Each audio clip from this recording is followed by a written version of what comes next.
Welcome to bird media. నేను మీ Pawan Krishnamurthy. Eluru MP పుట్టా మహేష్ కుమార్ యాదవ్కి సంబంధించిన ఆ మొయినాబాద్ డ్రగ్స్ కేసులో సోషల్ మీడియాలో ఒక మెసేజ్ వైరల్ అవుతుందండి. అట్ ద సేమ్ టైం నిన్న పుట్టా సుధాకర్ యాదవ్ గారు ప్రెస్ మీట్ పెట్టి మరి చెప్పారు 2021 సంవత్సరం నుంచి తనకి హెల్త్ ఇష్యూస్ ఉన్నాయి, గుండెకు సంబంధించినటువంటి ఆపరేషన్ కూడా అయింది, చాలా జాగ్రత్తగా వైద్యుల పర్యవేక్షణలోనే ఉన్నారు. అసలు కనీసం సిగరెట్ కూడా అలవాటు లేనటువంటి వ్యక్తి డ్రగ్స్ తీసుకుంటాడు, ప్రాణాల మీద కొని తెచ్చుకుంటాడు అని ఎలా అనుకుంటారు? ఇందులో పెద్ద కుట్రకోణం ఉంది అని చెప్పి ఆయన కూడా నిన్న మాట్లాడారు. దాంతో సోషల్ మీడియాలో ఈ క్వశ్చన్స్ ఇవన్నీ కూడా వైరల్ అవుతున్నాయి. ఏలూరు ఎంపీపై భయంకరమైనటువంటి కుట్ర, బ్లడ్ శాంపిల్ తీసుకోకుండానే బ్లడ్ టెస్ట్ రిపోర్ట్ చేశారా? రిమాండ్ రిపోర్ట్లో ప్రస్తావన లేని బ్లడ్ రిపోర్ట్ అంశం. ఎస్పీ ప్రకటన వెనుక ఉన్న కుట్ర ఉద్దేశం ఏంటి? ముందుగానే కుకైన్ తీసుకుంటున్నారంటూ ప్రచారం, చివరికి తీసుకోలేదని తేల్చేసిన రిమాండ్ రిపోర్ట్. ప్రముఖ ల్యాబుల్లో సొంతంగా బ్లడ్ టెస్ట్ చేయించిన ఎంపీ పుట్టా మహేష్ కుమార్ రిపోర్ట్లో నెగిటివ్గా తేలడంతో సంచలనం. మొయినాబాద్ ఫామ్ హౌస్ డ్రగ్స్ కేసులో సంచలన వాస్తవాలు బయటకు వచ్చాయి. విశ్వసనీయ సమాచారం మేరకు ఒక సాధారణ డిన్నర్ పార్టీ అని వెళ్లిన ఏలూరు ఎంపీ తెలియకుండానే డ్రగ్స్ కేసులో ఇరుక్కుపోయారు. దీని వెనుక తీవ్రమైన కుట్రకోణం ఉందని తెలుస్తోంది.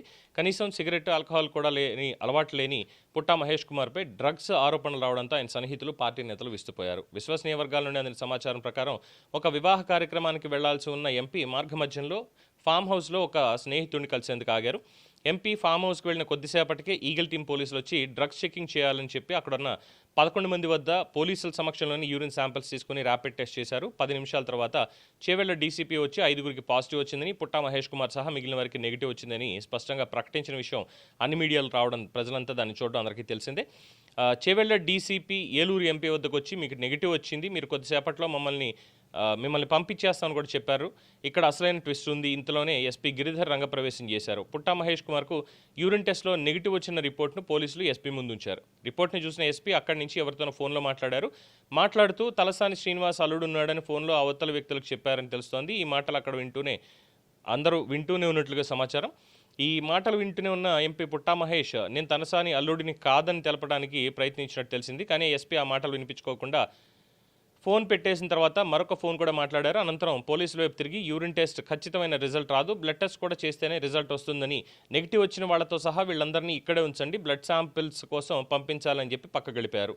ఎస్పీ ఆదేశాల మేరకు తెల్లవారుజామున 3 గంటల సమయంలో 11 మందిని ఎర్రగడ్డ ప్రభుత్వ ఆసుపత్రికి తీసుకెళ్లారు. ఇక్కడే మాయ జరిగింది. తీసుకెళ్లింది బ్లడ్ శాంపిల్స్ కోసం, కానీ అక్కడ మళ్ళీ తీసుకుంది యూరిన్ శాంపిల్స్ మాత్రమే. ఇక్కడ కూడా 10 మంది యూరిన్ శాంపిల్స్ ఒకవైపుగా తీసుకెళ్లారు, మహేష్ శాంపిల్ ఇంకోవైపు పంపించినట్టు సమాచారం. అనంతరం 11 మందిని శంషాబాద్ పోలీసులు స్టేషన్కి తరలించారు. రెండోసారి యూరిన్ శాంపిల్స్ తీసుకున్న తర్వాత సుమారు 5 గంటల తర్వాత, అంటే ఉదయం 9 గంటల సమయంలో ఈగల్ ఎస్పీ మీడియా ముందుకు వచ్చి బ్లడ్ శాంపిల్స్లో ఏలూరు ఎంపీ పుట్టా మహేష్కి పాజిటివ్ వచ్చిందని ప్రత్యేకంగా ప్రకటించారు. ఇక్కడ గమనించాల్సింది, మొదటిసారి చేసిన యూరిన్ టెస్ట్ రిపోర్ట్ను 10 నిమిషాల్లో బయటికి చెప్పగా రెండోసారి దాన్ని 5 గంటల తర్వాత రివీల్ చేయడం, ఇక్కడే ఖచ్చితంగా కుట్రకోణం ఉందనే అనుమానాలు బలపడుతున్నాయి. ఇక్కడ ఆశ్చర్యకరమైన విషయం ఏంటంటే అసలు బ్లడ్ శాంపిల్స్ తీసుకోకుండా బ్లడ్ రిపోర్ట్ పాజిటివ్గా వచ్చిందని ఈగల్ ఎస్పీ ప్రకటించడం. చివరికి రిమాండ్ రిపోర్ట్లో కూడా ఎక్కడా బ్లడ్ టెస్ట్ ప్రస్తావన లేదు, కేవలం యూరిన్ టెస్ట్ అని మాత్రమే ఉంది. మరి బ్లడ్ టెస్ట్ చేయకుండానే పాజిటివ్ వచ్చిందని ఐఎస్పీ ఎలా చెప్పారు?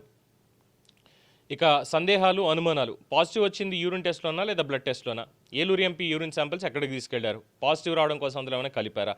అయితే ఏలూరు ఎంపీపై డ్రగ్స్ ముద్ర వేసేందుకు తీవ్రంగా ప్రయత్నించిన ఎస్పీ గిరిధర్ ఒకచోట తప్పు చేశారు. అదే బ్లడ్ టెస్ట్లో ఏలూరు ఎంపీకి పాజిటివ్ వచ్చిందని చెప్పడం, ఇక్కడే ఖచ్చితమైనటువంటి కుట్ర ఉంది అని ఈగల్ ఎస్పీ గిరిధర్ పాత్ర ఉందని అనుమానాలకి బలం చేకూరుతోంది. బ్లడ్ శాంపిల్ తీసుకోకుండానే బ్లడ్ రిపోర్ట్లో పాజిటివ్ వచ్చిందని చెప్పిన ఎస్పీ అదే నిజమైతే బ్లడ్ శాంపిల్ రిపోర్ట్ బయట పెట్టాలి. ఇదిలా ఉండగా తాజాగా అందిన సమాచారం ప్రకారం పోలీసు విచారణ ముగించుకొని ఇంటికి వచ్చిన తర్వాత ఎంపీ 2 గుర్తింపు పొందిన ప్రముఖ ల్యాబుల్లో సొంతంగా యూరిన్ టెస్ట్ చేయించారు. ఆ రిపోర్ట్ కాపీలను కూడా సోషల్ మీడియాలో పెట్టారు. వీటిలో నెగిటివ్గా రిపోర్ట్ రావడం అందరికీ తెలిసిందే. వీటితో పాటు ఎంపీపై కుట్రకోణ అనుమానాలు రావడానికి మరో బలమైనటువంటి కారణం ఉంది. ఎంపీ ఆరోగ్యానికి సంబంధించిన సమాచారం కూడా అందింది. 4 ఏళ్ల కిందట ఎంపీకి హార్ట్ ఆపరేషన్ జరిగింది. దీనికి సంబంధించిన రిపోర్ట్స్ కూడా ఉన్నాయి. ఆయన ఇప్పటికీ రెగ్యులర్గా మందులు వాడుతున్నారు. గుండె సమస్య ఉన్న వ్యక్తి కొకైన్ లాంటి డ్రగ్స్ వాడడం సాధ్యమేనా? సాధారణంగా మనిషి గుండె నిమిషానికి 70 నుంచి 100 సార్లు కొట్టుకుంటుంది. డ్రగ్స్ తీసుకున్నప్పుడు 150 నుంచి 200 వరకు వెళ్ళిపోతుందని వైద్యులు చెప్తారు. మరి గుండె సమస్య ఉన్న వ్యక్తి డ్రగ్స్ తీసుకోవడం ఏ విధంగా సాధ్యం? సో ఇక్కడ దాకా ఇదైంది. ఇక తేలాల్సినటువంటి విషయాలు, ఎంపీపై డ్రగ్స్ ముద్ర వెయ్యాలి అన్న కుట్ర వెనుక ఎవరున్నారు?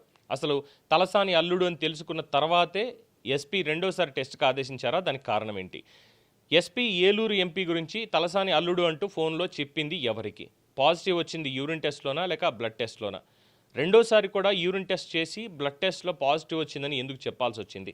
అసలు బ్లడ్ టెస్ట్ చేస్తే రిమాండ్ రిపోర్ట్లో ఎఫ్ఐఆర్లో బ్లడ్ టెస్ట్ గురించి ఎందుకు రాయలేదు? కొకైన్ తీసుకున్నారని ఒక పక్క పోలీసులు చెప్తూ ఎఫ్ఐఆర్లో కొకైన్ తీసుకున్న ఆనవాళ్లు లేవని చెప్పడం కుట్ర కాదా? యాంఫిటమిన్, మెథాయాంఫిటమిన్ వంటి ఆనవాళ్లు ఏ విధంగా నిర్ధారించారు? గుండెకి సంబంధించిన ఒబేసిటీ, డిప్రెషన్ వంటి ఆరోగ్య సమస్యలకు వాడే మందుల వల్ల కూడా యాంఫిటమిన్, మెథాయాంఫిటమిన్ లాంటి ఆనవాళ్లు కనిపించే అవకాశం ఉందని తెలిసినా కూడా డ్రగ్స్ తీసుకున్నారని ఎలా ప్రకటించారు? గుండె ఆపరేషన్ చేయించుకున్న వ్యక్తి కొకైన్ లాంటి డ్రగ్స్ తీసుకుంటే బతుకుతాడా? ఏలూరు ఎంపీ పుట్టా మహేష్పై కుట్ర వెనుక అసలు సూత్రధారులు ఎవరు, పాత్రధారులు ఎవరు? రాజకీయ చదరంగంలో చెయ్యని నేరానికి ఏలూరు ఎంపీ బలయ్యారా? ఈ క్వశ్చన్స్, ఈ మెసేజ్ వైరల్ అవుతుందండి సోషల్ మీడియా మొత్తం. అలాగే ఏలూరు సర్కిల్ దగ్గర కావచ్చు, మొత్తం నియోజకవర్గంలో అనేక చోట్ల వి స్టాండ్ విత్ పుట్టా మహేష్ అని చెప్పి ఫ్లెక్సీలు ఇవన్నీ కూడా పెడుతున్నారు.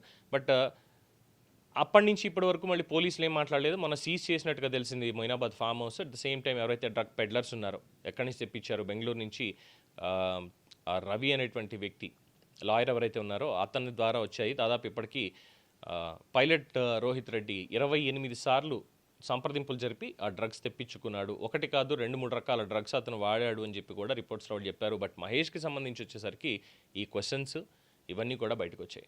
అంటే ఇక్కడ కుట్రకోణం ఉందనుకోవాలా? తలసానికి అల్లుడైనంత మాత్రాన, తలసానికి అల్లుడు వరుస బేసిక్గా అయినంత మాత్రాన అతనికి ఏ ప్రభుత్వం కుట్ర చేస్తుంది? ఎవరు చెప్తారు దీంట్లో ఇరికించండి అని? ఇంకోటి, అందులోని బీఆర్ఎస్ మాజీ ఎమ్మెల్యేకి సంబంధించి ఉన్నప్పుడు ప్రస్తుతం సిట్టింగ్ ఎంపీగా ఉన్నటువంటి వ్యక్తి, అతని మీద కుట్ర చేయాల్సినటువంటి అవసరం ఎవరికి ఉంటుంది? ఏ అవసరంతో? అలాగే మరి దుబాయ్ లింకుల సంగతి ఏంటి?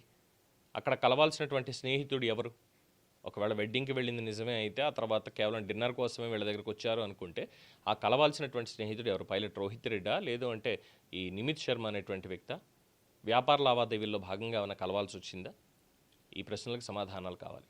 సో పోలీసులు సమయం వచ్చినప్పుడు చెప్తా ఉన్నారు, బట్ ఇప్పటిదాకా ఎటువంటి స్పందన లేదు. మరి ఎప్పటికి ఇవన్నీ తీరుతాయో, అంటిల్ అన్లెస్ డ్రగ్స్లో రిపోర్ట్ అనేటువంటిది వాళ్ళు క్లియర్గా బయట పెట్టే వరకు కూడా అనుమానాలు ఇంకా నివృత్తి అవ్వవు.